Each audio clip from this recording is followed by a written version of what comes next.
से आप सभी का स्वागत है।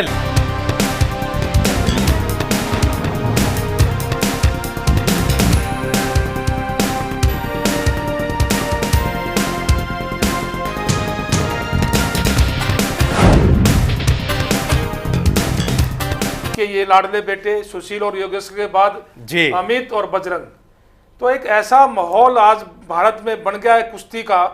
और वो कारण क्या था कि जब ये अमित आज से करीबन 10 साल पहले जी मेरे पास ये कुश्ती सीखने आया था, जब ये 10 साल का था।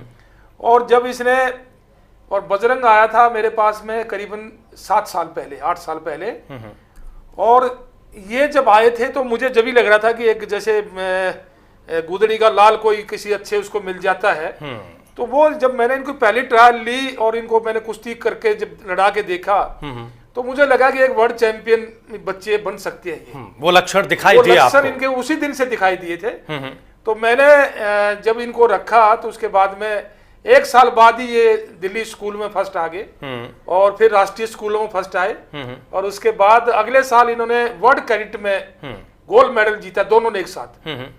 जैसे सुशील और योगेश्वर साथ थे जी, ऐसे ये दोनों भी पूरे राष्ट्रीय और अंतर्राष्ट्रीय स्तर पर इन्होंने अच्छा प्रदर्शन किया। यानी एक वो जोड़ी और एक ये जोड़ी, एक कोच होने के नाते, एक गुरु होने के नाते सतपाल जी, हम ये जरूर जानना चाहेंगे कि वो कौन सी नजर होती है जिससे आप खिलाड़ी को पहचानते हैं? कौन सी ऐसी बेसिक चीजें होती हैं गुरु की उस नजर में जो इस बात की पहचान कर लेती हैं कि इस लड़के में, इस खिलाड़ी में वो बात है जो ये दुनिया में हमारे देश और प्रदेश का नाम रोशन कर सकता है, ऊंचा कर सकता है? राजीव जी, मैंने बताया ना, पहले दिन से ही जब मैंने इनको देखा, मेरे पास करीबन 300 के करीब पहलवान हैं। और विशेष क्योंकि जब हम बहुत ज्यादा अभ्यास करवाते हैं, तो जब अमित जब आया मेरे पास तो उस समय मैंने इसको ये क्योंकि 28 किलो का था, 28 या नहीं सतपाल जी, ये सवाल हम इसलिए कर रहे हैं कि वो क्या चीज, कदकाठी देखी, हौसला देखा, ये रियाज इतना ज्यादा करते थे, कुश्ती के लिए पागल बहुत थे, अखाड़े में दिन रात लगे रहते थे, ऐसी कौन सी, या लगन बहुत ज्यादा थी, वो कौन सी चीजें देखी इनके अंदर? राजीव जी, वो सारी चीजें थी, लगन भी थी, पागलपन भी था, मेहनत भी बहुत करते थे। और सबसे बड़ी बात क्या थी कि कभी इनको टोकना नहीं पड़ता था। एक गुरु के नाते, जैसे हम कभी प्यार से डांटते हैं कि नहीं आप चोरी क्यों कर रहे हो, चुप क्यों रहे हो मेहनत से, तो इनको कभी भी, ये हमेशा लीडर बन के रहते थे। जो इनका ग्रुप था ये कभी भी इनको बल्कि हटाना पड़ता था जब ये बहुत मेहनत करते थे। हाँ, अभी रुक जाओ। तो वो सब चीजें इन बच्चों में थी और वही जो था मेरा झुकाव और ज्यादा इनकी तरफ बढ़ता गया। बहुत अच्छे। हमारे साथ अमित दहिया है, हमारे साथ बजरंग भी मौजूद है। अमित, सबसे पहले आपसे जानना चाहेंगे, सतपाल जी ने जिक्र किया कि आप दोनों में वो चीजें उन्हें दिखाई पड़ी जो वर्ल्ड चैंपियन में होती हैं। आपको एक गुरु के नाते किस तरह के गुरु मिले? क्या आपको ये लगा, जिन दिनों की चर्चा सतपाल जी कर रहे हैं, कि अब मैं ऐसे हाथों में पहुंच गया हूं जहां से मैं एक अच्छा और बड़ा पहलवान बन के निकलूंगा? हाँ बिल्कुल, मैं स्टेडियम में आया था जब मैं 10 साल का था। तो यहाँ पे मैंने फैसिलिटी देखी और जैसे पहलवान थे और बड़े, तो उनको देख देख के हम सीख रहे थे। तो आने के बाद तो ऐसा लग रहा था कि यहाँ पे तो हम दूसरे देश में आ गए हैं। तो जैसे जैसे हमारे जैसे पहले गांव में करते थे वहाँ पे कुछ भी नहीं था, तो यहाँ आने के बाद लग जाता मैट पे तो हम कभी चढ़े ही नहीं थे। तो यहाँ पे वो सारी सुविधा थी, यानी सुविधा और माहौल दोनों फर्क था। बिल्कुल। और कोच तो इतने साथ देते हैं और पहलवान जी हमेशा ही प्रैक्टिस में साथ देते हैं। तो ऐसे कोच मिलना बहुत ही मुश्किल है, और कोच साहब और गुरु जी नहीं होते तो आज हम पता नहीं यहाँ होते या नहीं होते। बजरंग, आप भी ऐसा ही सोचते हैं? हाँ जी, ये हमारे गुरु जी हैं जो हमारे लिए बहुत काफ़ी दिन रात मेहनत करते हैं हमारे लिए, और हमारे खाने पीने का ध्यान रखते हैं अच्छी तरह। और मैं, अमित ने बोला यही बात है कि हम बहुत ज़्यादा मेहनत करते थे। सतपाल जी, सबसे बड़ी मुश्किल चुनौती क्या होती है एक कोच होने की? किस तरह की, ठीक है बहुत सारे इंफ्रास्ट्रक्चर अब हमारे प्रदेश में जुट गया है, ठीक है जो लोग ये कह रहे हैं कि माहौल गांव के अखाड़े में कुश्ती लड़ना और जहां आप ट्रेनिंग देते हैं वहां कुश्ती लड़ना, उसकी प्रैक्टिस करना, उसमें ज़मीन आसमान का फ़र्क आ गया है। लेकिन फिर भी एक गुरु होना इतना आसान भी नहीं है सतपाल जी, आपसे बेहतर ये कोई समझ नहीं सकता। क्या चुनौतियाँ होती हैं? राजीव जी, आपने बिल्कुल ठीक कहा, लेकिन मुझे क्या इसका फायदा था, क्योंकि खुद मैंने 40 बार इंडिया को रिप्रेजेंट किया। मैंने 3 एशियाड में देश को गोल्ड सिल्वर दिए, 3 कॉमनवेल्थ गेम में देश को गोल्ड सिल्वर दिए, और इस तरीके से करीबन 3000 से ज्यादा कुश्ती में जीता।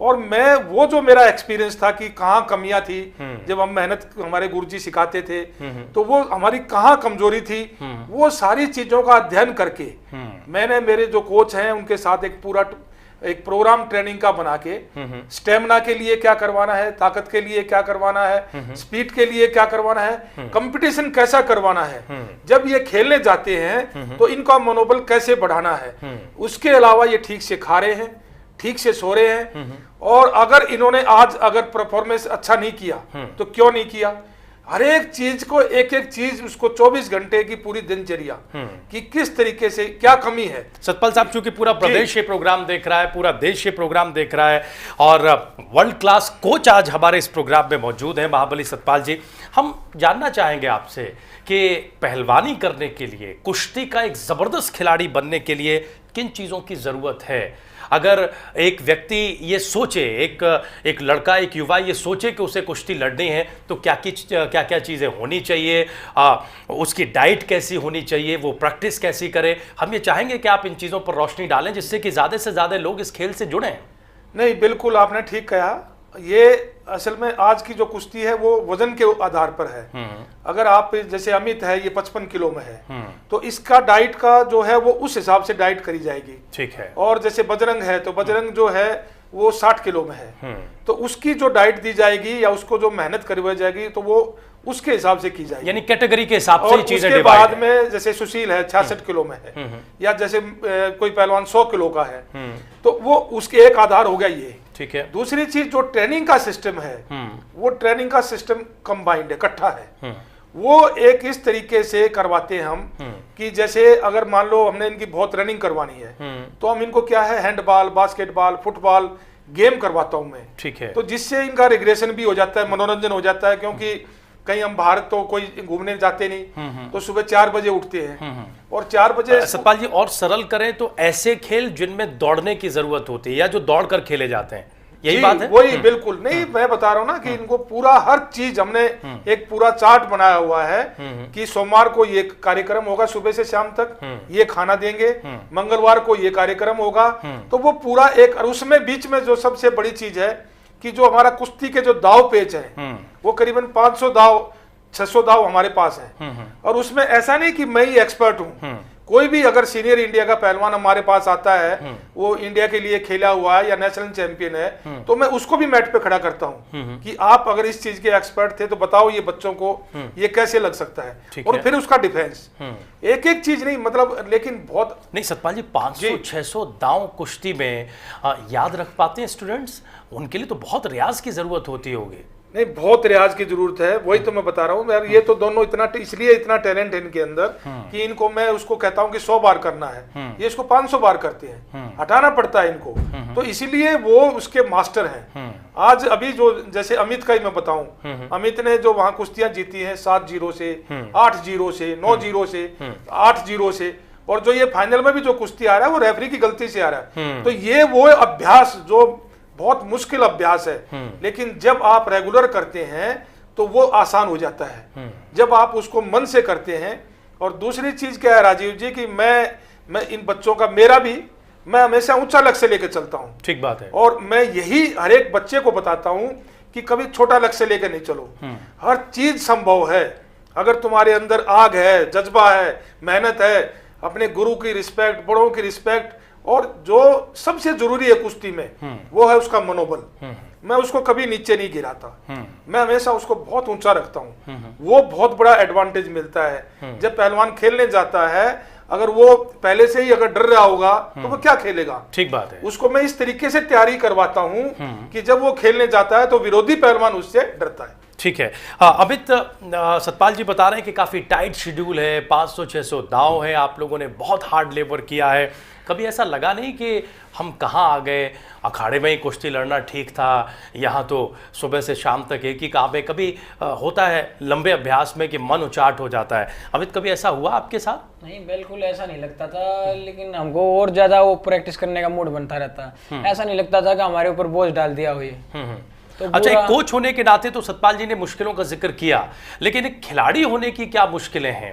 कई बार ऐसा लगा कि नहीं, हमारे कोच हमें समझ नहीं रहे हैं, मैं ये करना चाहता हूं, वो ये करवा रहे हैं, मैं इस दांव में ज़्यादा अच्छा हूं, वो ये वाला दांव लगवा रहे हैं। कभी क्या ऐसी भी सिचुएशन आती है प्रैक्टिस के दौरान कि कोच कुछ करवाना चाहते हो और आपकी इच्छा कुछ और करने की होती हो? नहीं, हम आपस में बतला लेते हैं, पहले कोच से हम रिक्वेस्ट कर लेते हैं कि हम ये करना चाहते हैं आज, तो वो कभी हम मना नहीं करते, जो हम बोलते हैं वो कर देते हैं। तो जैसे हम आज जोर करने का मूड है तो जोर कर लेते हैं, और कभी आप प्रैक्टिस करवा रहे हैं और हमारा गेम करने का मूड है तो गेम भी करवा देते हैं, तो मनोरंजन हो जाता है और उसके हिसाब से अच्छी प्रैक्टिस हो जाती है। बजरंग, अभी सतपाल जी ने कहा कि ऊंचा लक्ष्य रखो। ये जो मेडल हमारे खाते में आया, क्या बाकायदा कोच के जरिए, खेल के जरिए आप ये रणनीति बना रहे थे, अपनी जो प्रैक्टिस कर रहे थे कि नहीं हमें वर्ल्ड कुश्ती में मेडल लाना है, या केवल अभ्यास पर जोर था और अभ्यास करते करते ये मेडल अपने आप आ गया? क्या क्लियर पिक्चर थी दिमाग में बजरंग? नहीं, गुरुजी ने बोला था कि गुरुजी प्रैक्टिस करवा रहे थे तो बोल रहे थे कि वहाँ से वर्ल्ड चैंपियनशिप से तूने देश के लिए गोल्ड जीतना है। हमारी ये नहीं था कि ब्रोंज जीतना है, और गुरुजी अच्छी मेहनत करवाते थे और हमेशा ये बोलते थे कि तुम्हें वर्ल्ड चैंपियनशिप में तुम्हारे को गोल्ड जीतना है। तो हम गोल्ड के लिए तैयारी कर रहे थे, और गोल्ड हम नहीं जीत सके तो हम कोशिश करेंगे देश के लिए आगे कि हम गोल्ड जीतें। सतपाल जी, कहाँ दिक्कत हुई? निशाना गोल्ड पर था, हम उससे थोड़ा बहुत नीचे आए, हमारा सीना, हमारा सर गर्व से ऊंचा होता है, चौड़ा होता है, लेकिन फिर भी जो टारगेट है उससे हम कहीं ना कहीं थोड़ा चूक जाते हैं। ऐसे में एक कोच के भीतर क्या फीलिंग होती है? खुशी के साथ साथ ये होता है कि नहीं अगली बार हम इसे बीट करेंगे, किसी भी कीमत पर हम वही निशाना लगाएंगे जहां हमें लगाना है? नहीं, बिल्कुल। और ये निशाना तो इनका दोनों का गोल्ड पे ही था, और इनकी जो तैयारी थी और जो परफॉर्मेंस भी थी वो गोल्ड की थी। राजीव जी, मैं ये बताऊं कि खेल में कोई गारंटी नहीं होती, क्योंकि खेल एक ऐसी है कि आप एक कुश्ती में सेकंड के 100वें हिस्से में अपना दांव लगाना होता है, दूसरे का रोकना होता है, जबकि उसको पता नहीं वो क्या दांव लगाएगा। ठीक बात। लेकिन वो अपनी साइकोलॉजी से, अपने दिमाग से उसको रोकेगा कि नहीं इसने बकरा पछाड़ लगाना है, धोबी पछाड़ लगाना है, हाथी चिंगार लगाना है, क्या दाव है, वो उसको रोकता है और अपना दाव उस पर लगाता है।